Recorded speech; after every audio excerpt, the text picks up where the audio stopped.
आपके अपने YouTube channel update TET C TET में आप सभी का स्वागत है। दोस्तों, आज की क्लास है जो वह शिक्षण अधिगम से संबंध जो आपका सब्जेक्ट है शिक्षण अधिगम, उसका आपका चैप्टर नंबर 6 शिक्षण की नवीन विधाएं उपागम। दोस्तों, यह आपका चैप्टर है, यह जो है काफ़ी बड़ा चैप्टर है। तो देखिए, आपके जो बिंदु हैं, जो मुख्य बिंदु, इसको देखिए। बाल केंद्रित शिक्षण का उपागम अर्थ हम देख चुके हैं, और क्रिया गतिविधि आधारित शिक्षण भी हम देख चुके हैं, और रुचिपूर्ण या आनंददायी शिक्षण भी हम देख चुके हैं। इसमें हमने पार्ट 1, पार्ट 2, पार्ट 3 लिख करके आपका जो है प्लेलिस्ट में डाल दिया है, तो आप देख सकते हैं। दोस्तों, आपका सहभागी शिक्षण एवं दक्षता आधारित शिक्षण, इसको हम एक वीडियो में जो है इसी वीडियो में हम मैनेज करेंगे, और इसके बाद अगर नहीं होता है तो इसको हम जो है अगली वीडियो में कर देंगे। तो दोस्तों, इस प्रकार से आपकी जो है हम पार्ट 1 और पार्ट 2 में करके आपको सब कुछ इसमें हम प्ले लिस्ट में डाल देंगे, तो आप एक एक करके देख सकते हैं। दोस्तों, हम जितना पढ़ाएंगे उतना जो आपको महत्वपूर्ण होगा उसी को हम जो है आपको हाईलाइट करके दिखाएंगे। आपको जो है अपना जो है नोट्स बनाते जाना है। तो अभी तक हमने क्या देखा था? आनंददायी शिक्षण और रुचिपूर्ण शिक्षण। तो दोस्तों, रुचिपूर्ण यानी कि जिसमें आपको इंटरेस्ट है, आनंददायी जिसमें पढ़ने में आपको मजा आता हो। तो इसके बाद हम देखेंगे सहभागी शिक्षण और दक्षता आधारित शिक्षण। तो दोस्तों, चलिए बिना देरी करें हम चलते हैं आपके सहभागी शिक्षण की ओर। देखिए, हम देखेंगे सहभागी शिक्षण, यानी कि प्राचीन काल से ही शिक्षा में शिक्षण प्रक्रिया का संबंध दो पक्षों से रहा है।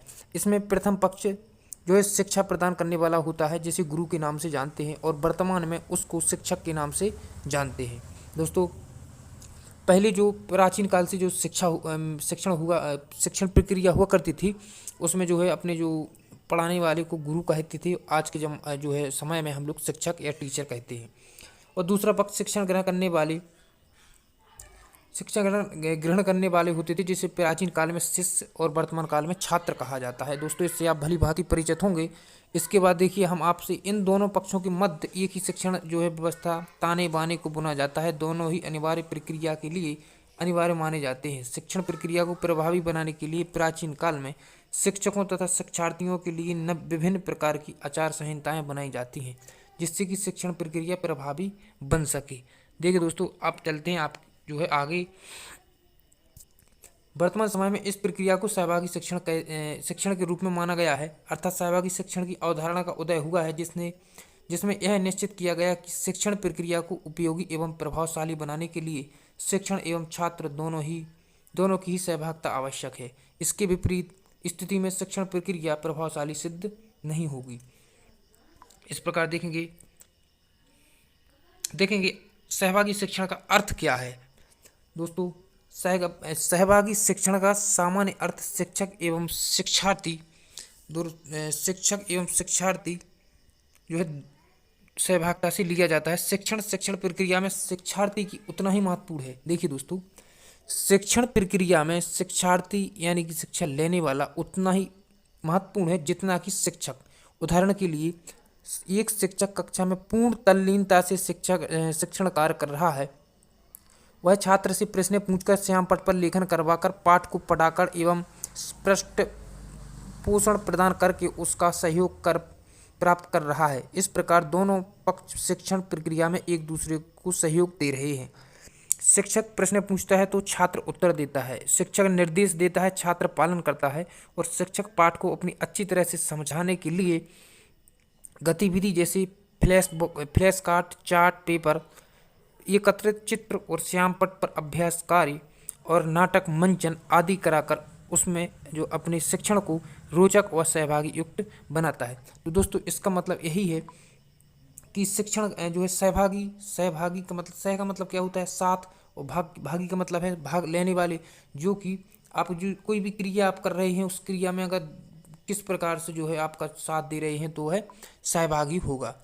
जो है इस क्रिया में जो है शिक्षक होता है और छात्र होता है। शिक्षक अगर कुछ पूछता है तो छात्र उसका जो है रिस्पॉन्स या उत्तर देता है। तो यह जो इनका जो संबंध बन रहा है, यही को हम जो है सहभागी शिक्षण कहते हैं। दोस्तों, शॉर्ट में इस प्रकार हम समझ सकते हैं। देखिए, परिभाषा है प्रोफेसर श्री कृष्ण दुबे के शब्दों में है, सहभागी शिक्षण का आशय उस शिक्षण प्रक्रिया से है जिसमें शिक्षक एवं शिक्षार्थी की पूर्ण सहभागिता निश्चित होती है। देखिए स्पष्ट रूप से लिखा है कि विद्यार्थी की पूर्ण सहभागिता निश्चित होती है, विद्यार्थी सक्रिय रहता है तथा सहभागिता द्वारा ही शिक्षण प्रक्रिया प्रभावशाली एवं उद्देश्यपूर्ण बनती है। श्रीमती आर के शर्मा के अनुसार जिस शिक्षण प्रक्रिया में शिक्षार्थी का सहयोग प्राप्त करके उसे यह अनुभव कराया जाता है कि वह इस शिक्षण प्रक्रिया का महत्वपूर्ण पक्ष है, सहभागी शिक्षण कहलाएगा। देखिए दोस्तों, इसमें अच्छी जो है परिभाषा है इनकी कि जिस शिक्षण प्रक्रिया में शिक्षार्थी का सहयोग प्राप्त करके उसे यह अनुभव कराया जाए कि वह शिक्षण प्रक्रिया का महत्वपूर्ण पक्ष है, इस प्रकार से वह सहभागी शिक्षण कहलाएगा। फिर देखिए उद्देश्य हैं आपके जो है सहभागी शिक्षण के। पहला है आपका उद्देश्य शिक्षक एवं छात्र दोनों को क्रियाशील रहनी चाहिए। दोस्तों दोनों को एक्टिव रहना चाहिए, क्योंकि अगर एक्टिव नहीं रहेंगे तो वो जो है शिक्षण पूरा नहीं हो पाएगा। इसके बाद छात्रों को स्थायी ज्ञान होना चाहिए, स्थायी ज्ञान प्राप्त प्रदान किया जाए और कक्षा के वातावरण को रुचिकर आनंददायी बनाया जाए। जो दोस्तों कक्षा का जो वातावरण है उसको शांति और जो वातावरण अच्छा होना चाहिए, जिससे कि मन लगे और आपको सीखने में अच्छा लगे, मज़ा आए। और देखिए विषय वस्तु की प्रस्तुति को सरल और बोधगम्य होना चाहिए। जब आप उसको प्रस्तुत करेंगे कुछ भी अपने पाठ्यक्रम में से, तो उसको सीखने में सरलता प्रदान हो, उसको लगे कि हाँ यह तो सरल है, हम इसको पढ़ सकते हैं, इसको सीख सकते हैं। छात्रों का चहुमुखी विकास होना चाहिए और छात्रों की अंतर्निहित शक्तियों का विकास हो। छात्रों में चिंतन, मनन, कल्पना, तर्क, जिज्ञासा, देखिए चिंतन ये सोचकर, मनन करके, कल्पना करके, तर्क करके, जिज्ञासा करके आदि प्रवृत्तियों का उसमें विकास हो सकता है। और देखिए सहयोग एवं सहकारिता की भावना विकसित होती है। सहभागिता शिक्षण हेतु किए गए क्रियाकलाप। तो दोस्तों इस प्रकार से देखिए प्रस्तुतिकरण के पश्चात कठिन शब्दों का जो है उच्चारण अभ्यास कराना आपका काम होता है और फ्लैश कार्ड को दिखाकर, चार्ट पट्टिका का दिखाकर व्याकरणात्मक त्रुटियों को उसकी सहभागिता को द्वारा दूर करके सब आपको ही करना पड़ता है। छात्रों के द्वारा अपने अनुभव की अभिव्यक्ति कराना और श्याम पट पर शब्दों का मिलान कराना, चित्र बनवाना, समूह में बांटकर विषयगत की जानकारी देना, कहानी नाटक मंच में छात्रों की सहभागिता के साथ छात्रों को कहानी नाटक का पात्र बनाकर और पात्रों में संवाद बुलवाकर, जैसे किसी को बना दिया, कोई किसी का जो रोल दे दिया किसी बच्चे को कि आपको जो है किसी का रोल देना है, जैसे कि पूछा जाए कि आपको श्री कृष्ण का रोल देना है, आपको जो है जो उनके भाई थे बड़े बलराम, उनका रोल देना है। तो इस प्रकार से आप उनको संवाद करा सकते हैं, उनको अपना पात्रों का जो है पात्रों को नाम दे सकते हैं। देखिए अब है आपका दक्षता आधारित शिक्षण, यानी कि एफिशिएंसी और बेस्ड टीचिंग। यानी वर्तमान युग प्रतिस्पर्धा एवं प्रयोगिकता का युग है। दोस्तों इस लाइन को थोड़ा ध्यान दीजिएगा। वर्तमान युग प्रतिस्पर्धा यानी और प्रतियोगिता का युग है। दोस्तों आप समझ सकते हैं, बालक को ज्ञान प्राप्ति के साथ साथ समाज विशिष्ट स्थान बनाने के लिए क्षेत्र किसी दक्षताएं प्राप्त होनी चाहिए। देखिए ज्ञान प्राप्ति के साथ साथ समाज में विशिष्ट स्थान बनाने के लिए किसी क्षेत्र में विशिष्ट दक्षताएं प्राप्त करनी चाहिए। दक्षताएं भौतिक एवं मानसिक दोनों क्षेत्रों में हो सकती हैं। छात्र को चिंतन, समस्या समाधान, शब्द कौशल, कविता लेखन, गणितीय गणनाएं और वाचन, भाषण, नृत्य और संगीत आदि दक्षता प्राप्त करनी चाहिए। अथवा कंप्यूटर, देखिए बागवानी, डिजाइनिंग, भवन निर्माण, कारपेंटरी, कंटक तथा चित्रकला, आशुलिपि आदि कार्यों में दक्षता प्राप्त करनी चाहिए, क्योंकि दक्षता प्राप्त करने के बाद वह समाज में रहते हुए सुखी जीवन व्यतीत कर सकता है। इस प्रकार की देखिए दक्षता यानी कि आप में कुछ स्किल होना चाहिए, हर किसी कोई ना कोई स्किल आप में होनी चाहिए, उसको सीखना चाहिए। देखिए यदि व्यक्ति के पास कोई दक्षता नहीं है तो उसका व्यक्तित्व एक पक्षी बनकर रह जाता है। देखिए दोस्तों अगर आप में कोई भी स्किल, आप में कोई दक्षता ऐसी नहीं है तो आपका जो है जीवन वह पक्षी के समान होगा। आप किन किन कार्यों को भलीभांति कर लेते हैं, आप इस प्रकार की चर्चा कर सकते हैं क्लास में। देखिए दक्षता आधारित शिक्षण का अर्थ और दक्षता आधारित शिक्षण के उद्देश्य, दक्षता आधारित शिक्षण के सोपान, इन 3 बिंदुओं को हम इसमें डिस्कस करने वाले हैं। तो दक्षता आधारित शिक्षण का अर्थ क्या होता है इसको हम समझेंगे। सबसे पहले तो देखिए दक्षता आधारित शिक्षण से तात्पर्य दक्ष अध्यापकों द्वारा ऐसा शिक्षण जो छात्रों को ज्ञान प्राप्ति में दक्ष बना सके। दक्षताओं का विकास तभी संभव है जब शिक्षार्थी किसी ज्ञान की इकाई को एक इस सीमा तक सीख ले कि वह उसके जीवन का अंग बन जाए। अध्यापन विज्ञान की शब्दावली में इसे मास्टरी लर्निंग अथवा ऑप्टिमम लर्निंग कहा जाता है। बहुत से विद्वान अधिगम के आइटोमाइजेशन पर बल देते हैं, जिसका अर्थ है कि ज्ञान की इकाई विचार क्रिया के मार्ग से होती हुई बच्चों की सहज जीवनचर्या का अंग बन जाए। इस प्रकार दक्षता आधारित शिक्षण द्वारा छात्रों की दक्षता आधारित न्यूनतम अधिकतम की संप्राप्ति करना, जिससे छात्रों की दक्षता को सुनिश्चित किया जा सके। दोस्तों, इसका मतलब यह है कि दक्षता आधारित शिक्षण का अर्थ क्या है। देखिए, इसका मतलब यह है कि अध्यापक द्वारा ऐसा शिक्षण कार्य कराया जाए जिससे कि बच्चे में एक जो स्किल है और जो कौशल है, उसमें जो कोई भी दक्षता या कौशल है, उसमें एक जो दक्षता है उसको विकसित किया जाए बच्चे में। तो दोस्तों, यह जो अध्यापक का प्रमुख कार्य बन जाता है। इसी प्रकार देखिए, आप गतिविधि करा सकते हैं। शिक्षक कक्षा 1 के बच्चों को 1 से 50 तक गिनती सिखाना चाहते हैं तो शिक्षण में विविध क्रियाकलाप यानी TLM यानी टीचिंग लर्निंग मटेरियल व अन्य सामग्रियों के द्वारा गिनतियों की संख्या और उदाहरण पहचान कराएं। यानी आप उसको इस प्रकार से कह सकते हैं कि दोस्तों, मान लीजिए आप जो है कुछ भी बना सकते हैं इस प्रकार का एक, वो उसको पहचान उसको बोलेंगे कि बताइए यह कितनी संख्याएं हैं, तो उसको वो इतना बड़ा दिखेगा जब फ्लैश बोर्ड पर, तो वह बताएगा, उस गिनने की कोशिश करेगा कि 1 2 3, और जैसे भी आपको इसी प्रकार से उसको मज़ा भी आएगा सीखने में। अगर आप उसको इस प्रकार सिखाएंगे कि 1 2 3, तो वह सीखने में रुचि नहीं लेगा। देखिए, उपर्युक्त के गतिविधि के द्वारा शिक्षक बच्चों में निम्नलिखित दक्षताएं विकसित कर सकता है: संख्याओं की धारणा, संख्याओं की पहचान, संख्याओं को लिखना और संख्याओं को लिखने का निश्चय क्रम। इसी प्रकार देखिए, इसका भी मतलब होता है इसको किस प्रकार सिखाना चाहिए आपको। देखिए, दिखाते हैं। देखिए, इसी प्रकार यदि शिक्षक कक्षा 2 के बच्चों को हिंदी भाषा में कविता सिखाना चाहता है तो वह अपने लय, हाव भाव, उतार चढ़ाव आदि के साथ कविता को सुनाकर अनुकरण व वाचन करा करके कठिन शब्दों का उच्चारण अभ्यास करा करके बच्चों को दूसरी कविताएं सुनाना व द्वारा उसकी सहभागिता प्राप्त करके TLM अन्य जो सामग्रियों के द्वारा बच्चों की भाषा में संबंधित दक्षताओं का विकास कर सकता है। जैसे TLM होता है दोस्तों टीचिंग लर्निंग मटेरियल, यानी कि बच्चों को सिखाने के जो उपकरण होते हैं जो सरकार के जो हमें प्राप्त कराती है। जैसे देखिए, सुनना, बोलना और पढ़ना और लिखना, जो दक्षताएं, भाषा संबंधी दक्षताएं, इस प्रकार से इसको आप जो है विकसित कर सकते हैं। और उद्देश्य दक्षता आधारित शिक्षण उद्देश्य क्या है? छात्रों को दक्ष बनाना और प्रतिस्पर्धा की भावना विकसित करना और ज्ञान को स्थायित्व प्रदान करना, यानी कि ऐसा रुचिपूर्ण और स्थायी जो है आनंददायी ज्ञान, वह स्थायी ज्ञान होता है। तो इस प्रकार से उनमें हमें ऐसा ज्ञान विकसित करना है जो कि उन्हें सीखने में इंटरेस्ट लें, उन्हें जो एंजॉय करते हुए सीखें, तभी वह उनका ज्ञान स्थायी होगा। और शिक्षण के प्रति रुचि विकसित करना, यह जो टीचर का कार्य होता है। और सहयोग की भावना, यानी कि वह जो बच्चे हैं तो वह एक दूसरे का जो है सहयोग करें, तभी वह कुछ सीख पाएंगे।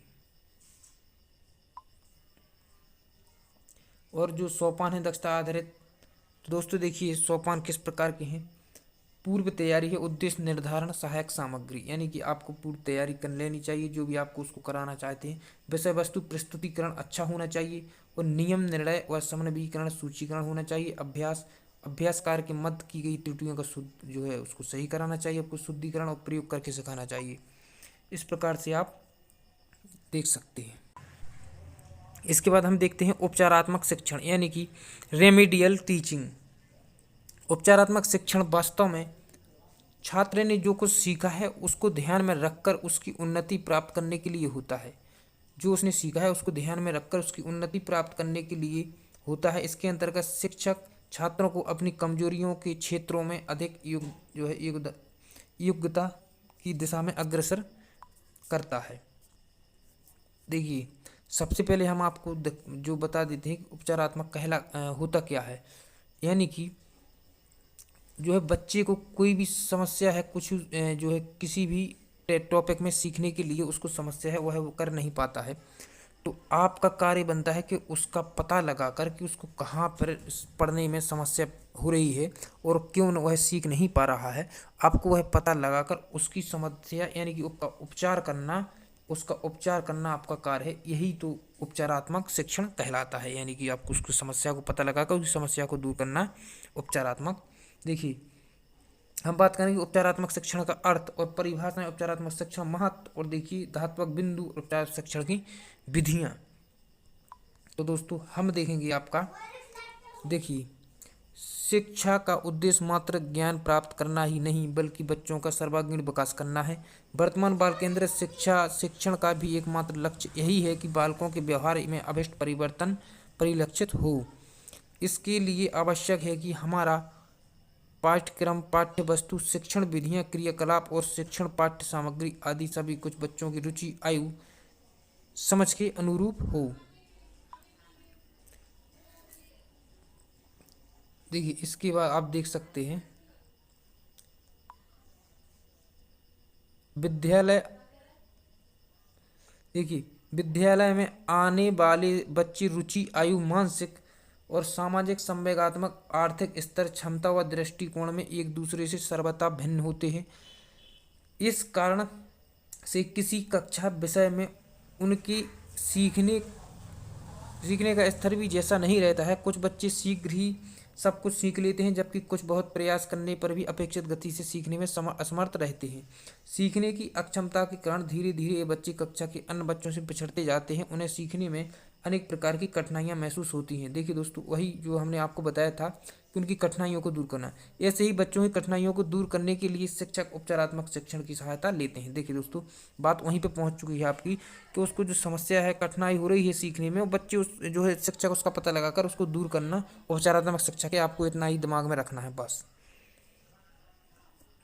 देखिए उपचारात्मक शिक्षण का अर्थ, मीनिंग ऑफ रेमेडियल टीचिंग। इसका अर्थ क्या है? शिक्षा जगत में उपचारात्मक शब्द चिकित्सा शास्त्र से लिया गया है, जिसका प्रकार एक कुशल चिकित्सक विविध प्रकार के परीक्षणों के आधार पर रोगी की रोग तथा रोगों के कारण का पता लगाकर उसकी समुचित चिकित्सा करता है, यानी दवा करता है। उसी प्रकार एक कुशल शिक्षक विभिन्न प्रकार की शिक्षण प्रविधियों द्वारा ही, देखिए दोस्तों इनका उदाहरण दिखा रहे हैं हमको कि चिकित्सा शास्त्र से लिया गया है, यानी कि एक डॉक्टर जो मरीज की दर्द का पता लगाकर उसका जो इलाज करता है, इसी प्रकार शिक्षक का भी जो है कर्तव्य बनता है कि जो छात्र में उसकी कमियां, उसकी कठिनाइयों को दूर कर कर उसका भी जो है उसको दूर करना है या उसका इलाज करना है, उसी जो है भाषा में कह सकते हैं। देखिए परीक्षण, निरीक्षण, वार्तालाप के आधार पर शैक्षिक दृष्टि से पिछड़े व कमजोर बच्चों की कठिनाइयों का पता लगाते हैं और फिर उपचारात्मक शिक्षण के द्वारा उनकी कठिनाइयों, त्रुटियों को दूर करते हैं। इसके सीखने की क्षमता में वृद्धि करते हैं तथा इन्हें सामान्य बालकों के स्तर पर लाने का प्रयास करते हैं। इस प्रकार दोस्तों हमने जो उनकी कमियां हैं, जो उनमें कठिनाई होती है उन्हें सीखने में, उनकी समस्याओं को दूर करना है शिक्षक का। और जो सामान्य छात्र हैं जो नॉर्मली सीख जाते हैं, एक जो है उन्हीं के साथ उनको ऐसा बार बार दिखाया जाए, पढ़ाया जाए, वो समस्याएं दूर की जाए ताकि वह सामान्य बच्चों के साथ अपना जो स्टडी अध्ययन कर सकें। और दोस्तों इसका मतलब यही है। अब देखिए परिभाषा है एकम और सिम्पसन के अनुसार।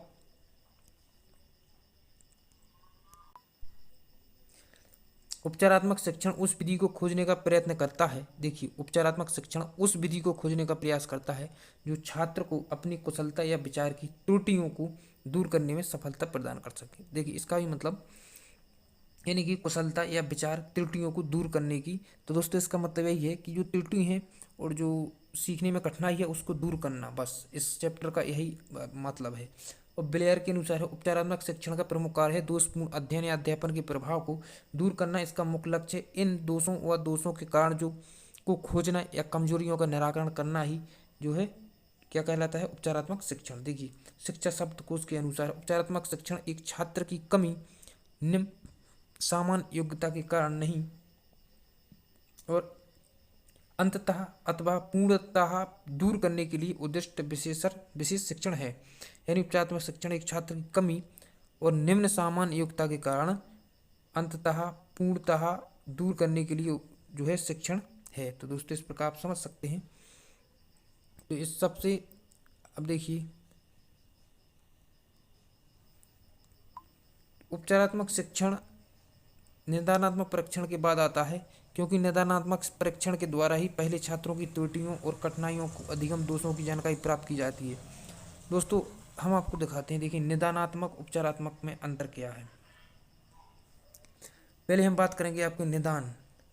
तो निदान का मतलब यह होता है, आपका कार्य है शिक्षक का कि इसमें किस में इसको कठिनाई हो रही है, तो उसका आप पता लगाना, और पता लगाने के बाद जो उसकी समस्याओं को दूर करना क्या कहलाएगा, उपचारात्मक शिक्षण। तो दोस्तों निदान क्या है, निदान आप पता लगाएंगे और उपचार क्या है उसको दूर करेंगे। यानी कि पहले आप डॉक्टर देखता है तो वह हो गया आपका निदान, और जब वह दवा देता है तो उसकी जो रोग दूर होता है उसी को हम उपचार कहते हैं। इस प्रकार, और इससे होता क्या है आप देखिए, छात्रों की विषय प्रकरण संबंधी कठिनाइयों दुर्बलताओं का पता चल जाता है, और छात्रों की सामान्य विशिष्ट कठिनाइयों का निराकरण हो जाता है। बालकों की क्षमताओं को उचित दिशा में मोड़ने में सहायता मिलती है, और शिक्षण रोचक, उद्देश्यपूर्ण और प्रभावी बनाने में सहायता मिलती है। छात्रों के व्यक्तित्व का सर्वांगीण विकास होता है, आत्मविश्वास जागृत होता है। बालकों की व्यक्तित्व संबंधी समस्याओं का निराकरण होता है। शिक्षक की प्रवृत्ति में सकारात्मक परिवर्तन आता है। छात्रों द्वारा की जाने वाली त्रुटियों में सुधार के साथ साथ भविष्य में होने वाली त्रुटियों से भी बचाया जा सकता है। उपचारात्मक शिक्षण, शिक्षण के बालकों अपने वातावरण से अनुकूल करने में सहायता मिलती है। उपचारात्मक शिक्षण के धातव बिंदु क्या हैं, इसको देखिए, इसको हम दिखा देते हैं आपको। कक्षा कार्य, अभ्यास कार्य द्वारा जो कठिनाइयों को दूर किया जा सकता है। गृह कार्य, प्रोजेक्ट कार्य के द्वारा, शस्त्र परीक्षण परिणाम के द्वारा। दोस्तों इस प्रकार आप इसको देख सकते हैं, आप इसको पढ़ सकते हैं। देखिए हम इसके बाद देखेंगे उपचारात्मक शिक्षण प्रदान करने वाली विधियां, methods of pre bidding of remedial teaching.